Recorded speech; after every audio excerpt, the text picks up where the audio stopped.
Bienvenidos amigos a mi canal, mi nombre es Benjamín Ibáñez.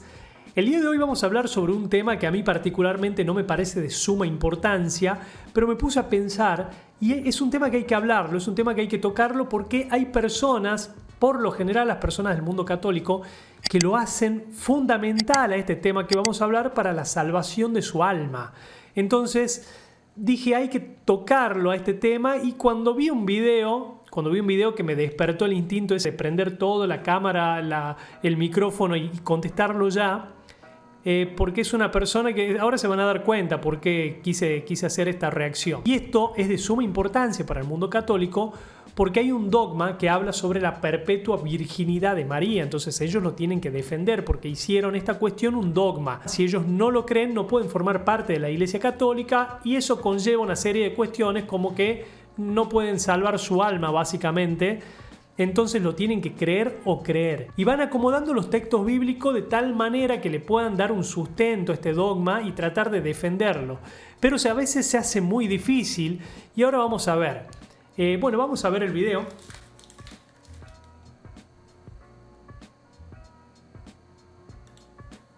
Bueno, aquí está nuestro amigo católico. Vamos a ver qué dice.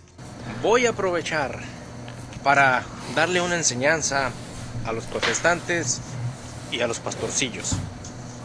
Bueno, nos va a enseñar. Vamos a ver qué es lo que tiene para enseñar. Siempre es bueno aprender, no importa de quién. Es bueno aprender, estar dispuesto a abrir nuestra cabeza, nuestro entendimiento para tratar de aprender. A ver, ¿cuál es la primera enseñanza que tiene este señor? Aprendan Biblia. La Biblia, bien, perfecto. Andan más perdidos que una chiva en la ciudad. Estamos perdidos. Cuando usted en la Biblia encuentra que en algún momento se llaman hermanos, le voy a explicar la razón. En el hebreo no existe la palabra primos. No existe. Y aquí los de origen hebreo no me van a dejar mentir. Bueno, no los esos que andan, ay hermano. Bueno, escuchen eso, escuchen esto, lo que dice acá. Escuchen.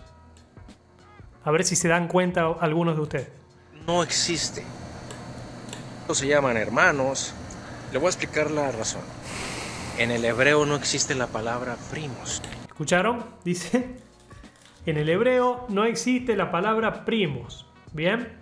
Bueno, con la intención de que todos entiendan lo que está sucediendo acá, por si hay algún desprevenido, voy a explicarlo brevemente. Este hombre trata de justificar los pasajes bíblicos que hablan de los hermanos de Jesús. Hay varios pasajes en la Biblia que hablan de los hermanos de Jesús. Y este hombre trata de justificar diciendo que en realidad se trata de primos. Seguimos con el video. No le vamos a pedir que haga una capacitación formal, que vaya a estudiar a un seminario, nada. Puede ir acá, Google. ¿En qué idioma se escribió el Nuevo Testamento? Porque él lo que está hablando acá es de Jesús. Entonces vamos a ver el Nuevo Testamento. ¿En qué idioma? Griego. Bien, no hace falta ni que ponga a buscar. Entonces, el primer grave error que él comete, creo que cualquier persona que estudie un poquitito sabe, lo primero que sabe es que el Nuevo Testamento se escribió en griego, no en hebreo, señor. Se escribió en griego. Ahora él dice, vamos a seguir escuchando. No existe. Y aquí los de origen hebreo no me van a dejar mentir. Y dale con el hebreo. No, hermano. No sabe ni cómo se llama. Ahí se burla. En hebreo no existe la palabra primo. Primera a los Corintios, en el capítulo 15, versículo 6, dice que Jesús se le apareció a más de sus 500 hermanos. Ya vamos a ver eso. María, entonces tuvieron más de 500, ¿verdad? Según su lógica hueca, vacía. No. La palabra hermano tenía un significado muy amplio, eran familias enteras, primos, significaba muchas cosas. El protestante no lo sabe, no le diga, déjelo que esté en la ignorancia.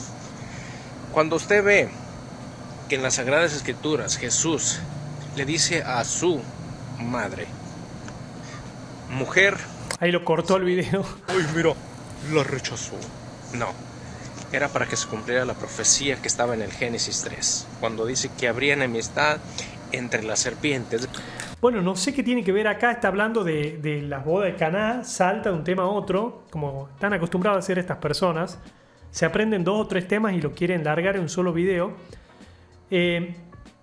Lo que está hablando es la boda de Caná cuando viene Jesús. María le dice a Jesús que se acabó el vino y Jesús le dice: mujer, ¿por qué te metes en mis asuntos? Está defendiendo por qué Jesús le dijo mujer y no le dijo madre, voy a hacer lo que tú me pidas. Madre, hago todo lo que tú me pidas porque eres mi madre y no te puedo negar nada. No. Le dijo mujer. ¿Qué tienes tú conmigo? O en otra versión dice: ¿por qué te metes en mis asuntos? Está tratando de defender eso, pero no tiene nada que ver con lo que está hablando, así que seguimos escuchando. Entre Lucifer y la mujer. Y vea hoy día, ¿quiénes persiguen a la mujer? Oye, hermano, es que yo antes era ladrón y ya me convertí al evangelio. Y ahora eres más ladrón. Bueno, vemos cómo ahí se está burlando de las personas que se convierten al evangelio, que dejaron su vida pasada, que nacieron de nuevo. Se está burlando. ¿Por qué? Porque ellos consideran que lo único verdadero, lo único real, lo único que vale la pena es la Iglesia Católica. Y básicamente si estás fuera de la Iglesia, estás perdido. Ellos no pueden entender que puede haber personas fuera de la Iglesia Católica que realmente amen a Cristo, que nacieron de nuevo, como él mismo dice, que antes era ladrón y dejaron de robar, y se burla de personas que conocieron el Evangelio, que quieren seguir a Cristo. Se burla de una manera muy, muy irónica, pero no importa. No importa, yo sé que este hombre no representa al pueblo católico. Hay muchos apologistas, entre comillas, en internet que no representan al católico en general, porque un católico en general no es así, no es tan agresivo. Pero hay personas que sí lo son y hay que darle respuesta, porque estas personas se están confundiendo. Lo primero que dice es que la palabra, obviamente está hablando del Nuevo Testamento, fue escrita en hebreo. Una locura total que cualquier persona sabe que eso no es así. Segundo, él trata de justificar el hecho de por qué habla de los hermanos de Jesús y dice que la palabra hermanos sí o sí tenía que ser utilizada porque no existía la palabra primo en hebreo, dice él, pero estamos hablando del griego. Bien, y no existe la palabra parientes, en un momento da a entender eso. Así que ahora vamos a ver un poquitito con respecto a esto. Bien, yo preparé aquí unas diapositivas, es cortito. Así que vamos a ir viendo brevemente cómo se puede refutar a una persona que nos salga con estas cosas. Primero, en griego la palabra hermano se escribe adelphos. Bien, se escribe de esta manera, nosotros la pronunciamos adelphos. Eso significa hermanos. Cuando uno lee la palabra de Dios, tiene que leer el contexto para hacer una mejor exégesis, una mejor interpretación del pasaje, para identificar, y es fácil hacer esto, es fácil identificar cuando habla de hermanos carnales o cuando habla de hermanos espirituales. Ya vamos a ver algunos ejemplos. Él dice que la palabra, cuando habla de hermanos, o sea, adelphos, puede hacer referencia a parientes, primos, muy amplio, ¿no? Muy amplio, dice él. Lucas 21:16, acá dice: mas seréis entregado aún por vuestros padres y hermanos y parientes. Parientes, según él, no existe la palabra para parientes. Vamos acá a una interlineal y acá donde dice parientes, si lo ven, hay una palabra que sí existe en el griego para parientes. ¿Qué es esta palabra? Syngenon. Bien, entonces hay una palabra para parientes. Hay otra palabra que se utiliza para primos. No lo puse acá en las diapositivas para no hacerlo tan largo, pero si ustedes van a Colosenses 4:10, van a leer que dice primo. Cuando van a la interlineal significa anepsios. Entonces tenemos adelfo, que significa hermano, anepsios, que significa primo, syngenon, que significa parientes. En el griego tenemos una palabra para hermanos, para primos y para parientes. Ahora bien, él dice acá, cuando en 1 Corintios 15 habla de que Jesús se le apareció a sus hermanos, hace referencia a más de 500 personas. María tenía 500 hermanos. Entonces, es verdad que se utiliza la palabra hermanos en 1 Corintios 15:6 cuando dice que se le apareció a más de 500 personas, más de 500 hermanos. Pero es lógico que está haciendo referencia a hermanos espirituales. Como el día de hoy nosotros le llamamos hermanos a personas que creen, que confiesan a Cristo como Salvador. Entonces, en la época de Jesús también tenían esa acepción, la palabra hermano. Ahora vamos a ver cómo se les cae el argumento cuando estas personas tratan de decir que cuando la palabra habla de los hermanos puede hacer referencia a hermanos espirituales, que es verdad, pero hay que ver el contexto, no se olviden de eso. Esto es una página católica que trata de hacer lo mismo, ¿no? Trata de decir no, hermanos no siempre hace referencia a hermanos carnales, y es verdad. puede hacer referencia a hermanos espirituales.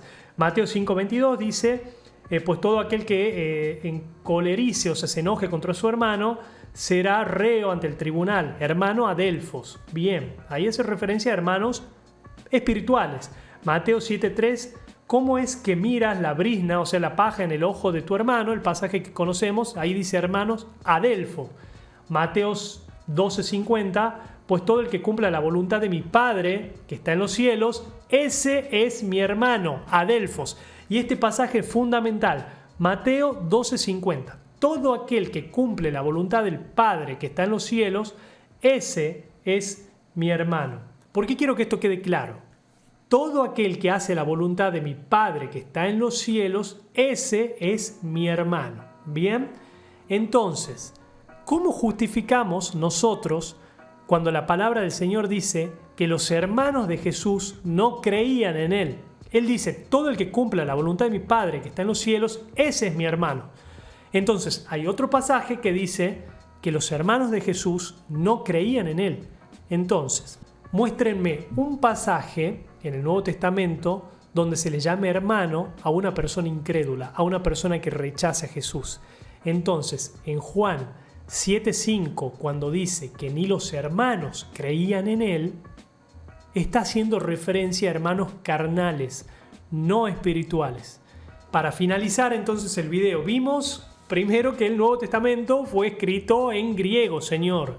Segunda mentira de usted es que existe la palabra parientes, existe la palabra hermanos y existe la palabra primos. Tercera mentira es que se puede llamar hermanos a una persona que no cree en Jesús y que no hace la voluntad del Padre, porque si no lo aceptaban a Cristo, no estaban haciendo la voluntad del Padre que está en los cielos. Entonces, en Juan 7:5, cuando dice que ni los hermanos de Él creían en Él, en Jesús, está haciendo referencia, Señor, a los hermanos carnales. Dicho esto, si sale algún católico o alguna persona a tratar de responder o decir algo, no me parece importante este tema. Si usted quiere creer que María fue siempre virgen, lo puede hacer, tranquilo, no pasa nada, no pasa nada. El problema es cuando usted empieza a sumar al sacrificio de Cristo otras cuestiones relevantes o vinculantes a su salvación. Juan 3:16 dice que todo aquel que en Él crea no se pierda, mas tenga vida eterna. No hay que creer en cuestiones que la iglesia va agregando y que uno lo tiene que hacer vinculante o fundamental o añadirle al sacrificio de Cristo en la cruz para ser salvo. ¿Quiere creerlo? Créalo, pero no piense que por creer eso usted va a ser salvo o por no creerlo se va a perder. Va a ser salvo por creer en el sacrificio de Cristo en la cruz y llevar una vida cristiana. Hasta acá vamos a dejar el video de hoy. Espero que les haya gustado, que lo hayan disfrutado, que hayan aprendido algo. No se olviden de comentar algo, dejar un comentario, un me gusta, compartirlo, suscribirse al canal. Esto siempre ayuda para que los algoritmos de YouTube ayuden un poquito a que este video llegue a un poquito más de personas. Gracias por haberse quedado hasta ahí. Nos vemos en un próximo video. Chao.